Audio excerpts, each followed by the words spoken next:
All right, have and have not fans. Now, this is going to be my trailer breakdown for next week's episode, The Right Cocktail. As always, all credit to the OWN TV network, Tyler Perry Studios, and Tyler Perry himself. What we're going to do, we're going to watch the trailer for next week, then we're going to break it down piece by piece.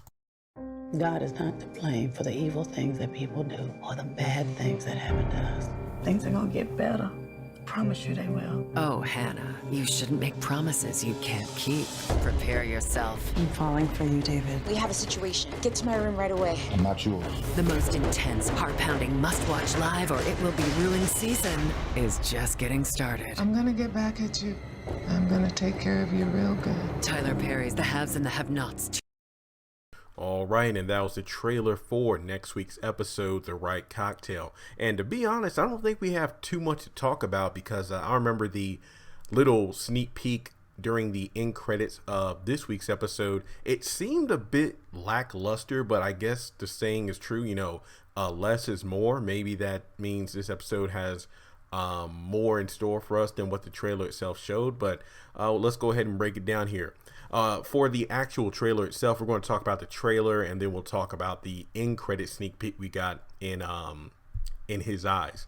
Basically, we have Hannah doing a voiceover, talking with Melissa in the kitchen of the house, just promising her that everything's going to be all right, and that God, we shouldn't blame him for the evil things people do or when things go wrong. So that was pretty nice. And to be honest, this was a sweet scene, and I can't wait to see this happen in the episode itself. When was the last time we've had someone be nice to Melissa? I mean, legitimately nice, not using her, her not just whoring herself out.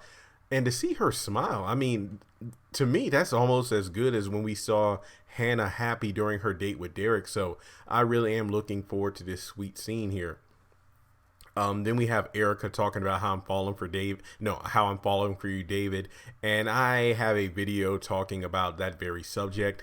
Not much to say here, but just a pretty cute scene here. It's almost like, if they were a married couple and it's like, hey, honey, have a good day at work. I'll talk to you later. Okay, bye.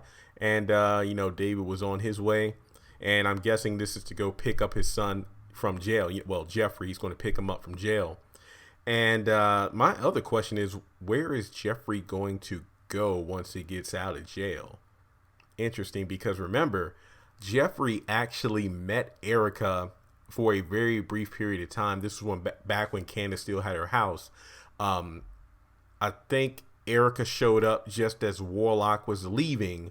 Then Jeffrey showed up while Erica was there, and Erica was like, who is this? And Candace like, no, don't, because basically Erica thought Jeffrey was attractive, but without saying it out loud, Candace, pretty much saying, don't even try because, he's gay. She didn't say that he was gay, but as the audience, we know that's why Candace was telling Erica to back off. So I wonder if Jeffrey will meet Erica. That will be very interesting. I don't think that will happen next week, but that'll be interesting to see if that actually plays out, because I wonder if Jeffrey will put two and two together. It's like, hey, they work together, so Dad, I don't think you should be going out with this woman. So we'll just have to wait and see with that. Then we have Rocky's associate at the Artesian Hotel helping out Candace because she's freaking out. It's like, look, we have a situation.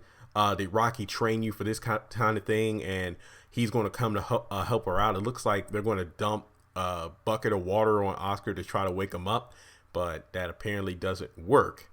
And then there's a scene where it looks like Candace is injecting him with something. I don't know if it's adrenaline. I swear I need to practice that word. Adrenaline. Basically when you get hype. I don't know if that's to try to jumpstart Oscar's heart to get him to wake up, or it's literally them injecting him with drugs. That way it will look like he got high and overdosed himself, rather than, him being overdosed by whatever Candace put in the his drink.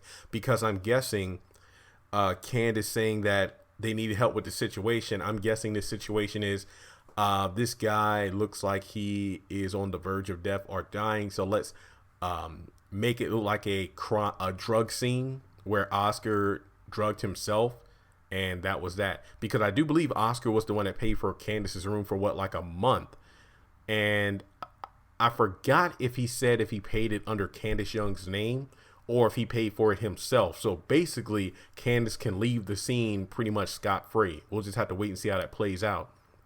So I will find that it is interesting that Oscar is quote unquote still on the show. I don't know if he's quote unquote Tyler Perry dead, where we think he's dead for like 5 or 6 episodes, but then he comes back to life just like Quincy did. Remember how long he was laying on Candace's floor bleeding out before he woke up and grabbed her by the ankle? I wonder if the same thing's going to happen to Oscar. But I will say this much: if I were on the Tyler Perry show or any TV show for that example, and I was getting a paycheck for every episode that I was in, if I was killed off, I'll be like, yo, man, can you have me just laying on the floor for like 5 episodes? Or heck, if you want to have somebody drag me out, as long as my face and body is on the screen and I get a check, then I'll be on there. So I'm guessing that everything is going to get resolved with the Oscar thing in the next episode, because it looks like in the next episode, we're not just going to stick with the current night that we're in. We're going to go into the next day. Hence why, Dave was dressed up, ready to go pick up Jeffrey from jail. So we should be seeing what's happening with the whole Oscar thing pretty soon.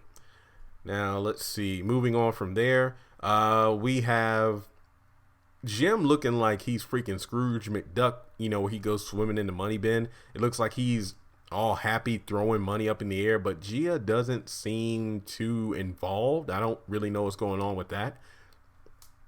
Maybe Gia is like, well, if you want this, you need to pay up first. And I don't know. That's probably him throwing the money at her. But to be honest, remember that Candace has the account numbers. And we saw in the preview that Wyatt is going to try to get the money from the ATM for Vinny, but it's not working. That's when Vinny pulls out the gun. It's like, you trying to con me, boy? So we know that's going to be a thing. But then we get to the point where Jim is throwing his money at Gia. But remember, if Candace did indeed, well, she said, I can't wait until 9 a.m. tomorrow morning. That means Wyatt and Jim are both cleaned out and they just spending money. You know what's ironic about that? Wyatt spent the last of his money on his addiction being drugs, and Jim is going to spend the rest of his cash or money on his addiction, which is sex through the use of whores, escorts, prostitutes. So like father, like son. Go ahead now. Then we have Benny telling Veronica that I'm not yours, which is absolutely correct. But that leads to, Veronica going to see Jeffrey in jail, most likely before he gets bailed out.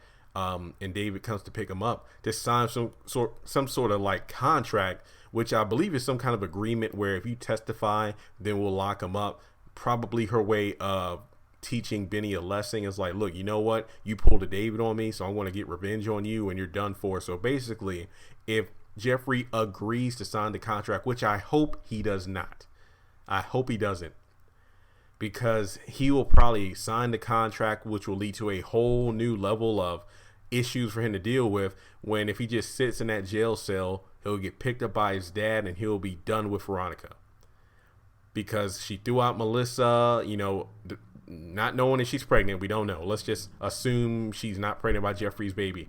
If that is the case, then Veronica has nothing on Jeffrey and he'll be free to go. But in order to keep the story going, he's probably going to sign it. I hope he doesn't, though. But if they do sign this contract, then my question is, you could sign the contract all you want, but my question is, will the show actually get to the point where we get to the trials for the murder of Quincy Maxwell, for the murder of Jennifer Salison? When is that going to happen? We're probably not going to hit that until 2019. That's just a guess here. I would guess maybe in the back half of 2019, like during the late spring and summer basically part 2 of season 6 in 2019. That's when I'm guessing we'll finally get to these court cases. Again, that's just pure speculation on my part. And something that's interesting about that scene where Veronica's talking with Benny, if you look at Veronica's computer, and again, this is just me speculating here, could she be trying to trace the phone call? Because it looks like there's a map on her computer, like a GPS map. Could she be trying to, track down Benny's phone to get the location? Because maybe she figures where Benny is, Melissa is also. So then that would lead to the house that Catherine is pretty much given to Hannah, but Hannah's just living there for now. I don't know if that's the case. We do know Veronica goes through extreme lengths to get what she wants. So it wouldn't surprise me if she really is tracing the call. We'll just have to wait and see. And let's see here. Yeah, that's when Veronica says, I'm going to get back at you. I'm going to get back at you real good, referring to the whole thing about Jeffrey signing the contract. And if he testifies, Benny is going to be locked up. And let me see if there's anything else to talk about. I think I talked about everything. Erica, Oscar, Benny, Veronica. I think the last thing I wanted to point out was in the preview, we get a brief scene of Derek and Hannah in the kitchen. And I'm guessing this is over at Hannah's house. Derek comes by to visit. It looks like he goes in for a kiss, but it doesn't look like Hannah's appreciating his advances, because maybe he's trying to be too hard, being too pushy. So I'm wondering, will Hannah pretty much cut Derek off as like, look, I like you, you're nice, but you're coming on way too strong. Of course, we'll have to see the full scene to see how it plays out, but it looks like Derek is, kind of overstepping his boundaries, or at least Hannah's boundaries as of right now. So maybe if Hannah rejects his advances, then he'll just move on to the next woman. And then that's how, him and Veronica seemingly hook up. Again, we'll just have to wait and see how that happens. I hope that it doesn't play out that way, because I really did enjoy their date night in the last episode. So with that being said, I do believe I covered everything that we saw in the trailer for The Right Cocktail. So if you haven't done so already, be sure to check out my episode review of In His Eyes. I know that video is really long. It's almost 50 minutes long, but the episode was so damn good that I had to cover every single detail. It was that good that I didn't want to leave any stone unturned. So if you haven't done so already, I would highly suggest hitting that subscribe button, and sharing this video around. I want to edit this video and post it tonight. This will be my last video of Wednesday, because I spent so long this morning working on the episode review video that I don't want to overtax my voice. But I do have about 10 have and have not videos that I will have posted before next Tuesday when this episode airs. So thanks so much for tuning in.